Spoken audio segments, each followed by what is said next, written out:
तक हम लोगों ने पदार्थ और उसकी अवस्थाओं के बारे में जाना कि पदार्थ की तीन अवस्थाएं होती हैं। कौन कौन सी?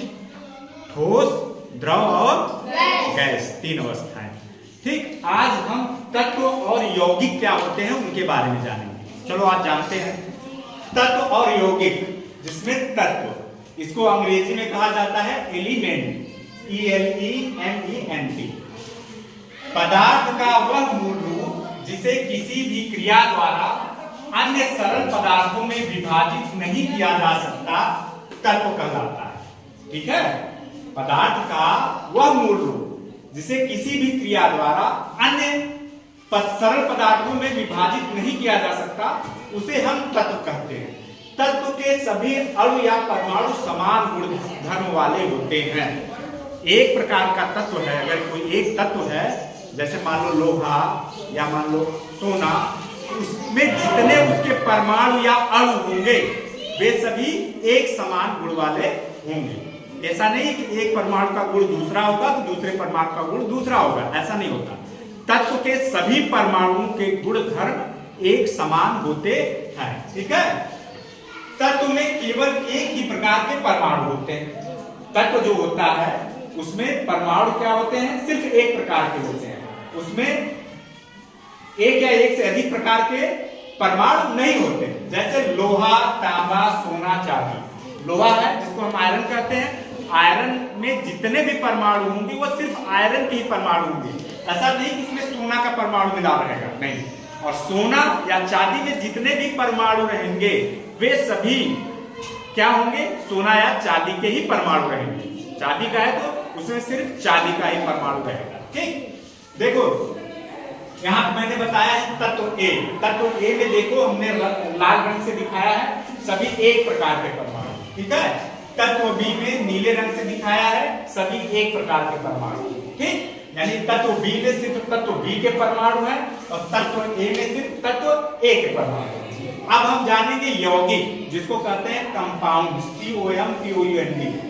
जब दो या दो से अधिक तत्व एक निश्चित अनुपात में मिलकर पदार्थ का निर्माण करते हैं तो उसे यौगिक कहा जाता है। ठीक है, यौगिक क्या होता है? जब दो या दो से अधिक प्रकार के परमाणु ठीक एक निश्चित अनुपात में मिलकर किसी पदार्थ का निर्माण करते हैं तो उसे हम कहते हैं क्या?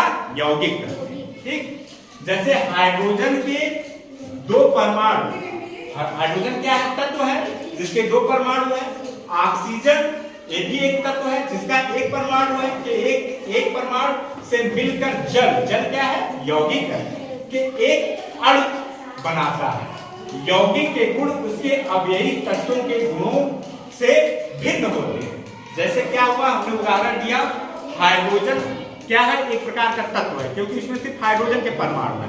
तो हाइड्रोजन के दो परमाणु ठीक ऑक्सीजन के एक परमाणु से मिलकर, ऑक्सीजन क्या है? वो भी तत्व है कि एक परमाणु से मिलकर क्या बनाते हैं?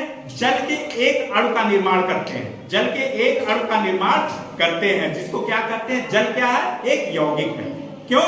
क्योंकि दो प्रकार के तत्वों से मिलकर वो बना। कौन से दो तत्व? हाइड्रोजन और ऑक्सीजन, जिसमें हाइड्रोजन के दो परमाणु और ऑक्सीजन के एक परमाणु, यानी वे दोनों एक निश्चित अनुपात में मिल रहे हैं। वे दोनों एक निश्चित अनुपात में मिलकर क्या बना रहे हैं? जल के एक अणु का निर्माण कर रहे हैं जो कि एक यौगिक है। यौगिक के गुण धर्म उसके अवयवी तत्वों से भिन्न होते हैं। हाइड्रोजन क्या है? गैस है। ऑक्सीजन क्या है? गैस है। लेकिन जो एक अणु जल का बन रहा है वह क्या है? वह तरल है। इसका मतलब क्या हुआ? जल के गुण जो है हाइड्रोजन और ऑक्सीजन से अलग है, उसके यौगिक जो तत्व हैं उनसे भिन्न है। ठीक है, तो यौगिक के जो गुण होते हैं उसके अवयवी तत्वों के गुणों से भिन्न होते हैं। यहाँ पे हमने दिखाया हाइड्रोजन का दो परमाणु, ऑक्सीजन के एक परमाणु से मिलकर जल के एक अणु का निर्माण करता है। जल क्या है? यौगिक है। हाइड्रोजन क्या है? तत्व है जिसमें इसके दो परमाणु है।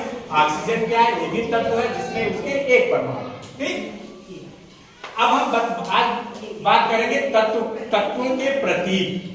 किसी रासायनिक तत्व के नाम का एक या दो अक्षरों का संक्षिप्त रूप उस तत्व का प्रतीक कहलाता है।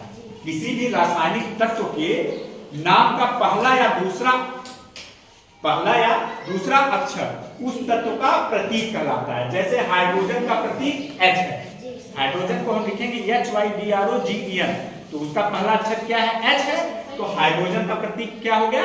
H। यहाँ पे हमने कुछ तत्व लिखे हैं, तत्वों के अंग्रेजी नाम और तत्व के परमाणु प्रतीक या संकेत इधर लिखे हुए हैं। जैसे हाइड्रोजन HYDROGEN, हाइड्रोजन का प्रतीक क्या है? क्या है? हाँ। कार्बन को CARBON, कार्बन का प्रतीक क्या है? C। हाँ। उसके बाद फ्लोरीन है, फ्लोरीन को FLUORIN, फ्लोरीन का प्रतीक क्या है? क्या है? F।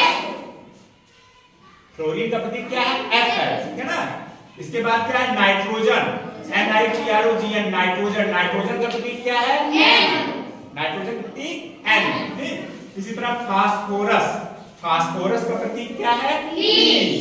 क्योंकि फास्फोरस का पहला अक्षर क्या है? P है। नाइट्रोजन का पहला अक्षर क्या है? N है। क्लोरीन का पहला अक्षर क्या है? F है। इसलिए इन सभी तत्वों के प्रतीक उनके नामों के पहले अक्षर से लिए गए। जैसे सल्फर का क्या प्रतीक हो गया? S, क्योंकि पहला उसका वर्ण क्या है? S है। ठीक। एल्यूमिनियम का प्रतीक क्या हो गया? Al, capital A small l, क्योंकि एल्यूमिनियम का पहला दो अक्षर क्या है? पहला दो वर्ड क्या है? A और L। इसी तरह आर्गन को क्या कहते हैं? Ar। ब्रोमीन को क्या कहते हैं? Br। कैल्शियम को क्या कहते हैं? Ca। क्लोरीन को क्या कहते हैं? Cl। कोबाल्ट को क्या कहते हैं? CO। हीलियम को क्या कहते हैं? He। मैग्नीशियम को क्या कहते हैं? Mg।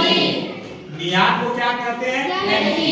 सिलिकॉन को क्या कहते हैं? Si। यहाँ देख रहे हैं Si में S कैपिटल है, I जो है स्मॉल है।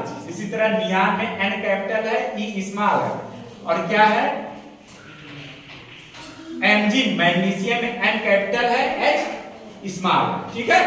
तो किसी भी तत्व का प्रतीक उसके अंग्रेजी नाम के प्रथम वर्ड या दूसरे वर्ड को मिलाकर बनता है। जैसे hydrogen, carbon, fluorine, neon, phosphorus, sulphur में पहला वर्ड है और एल्युमिनियम, आर्गन, ब्रोमीन इसमें पहला और दूसरा अक्षर लिया गया है। ठीक है।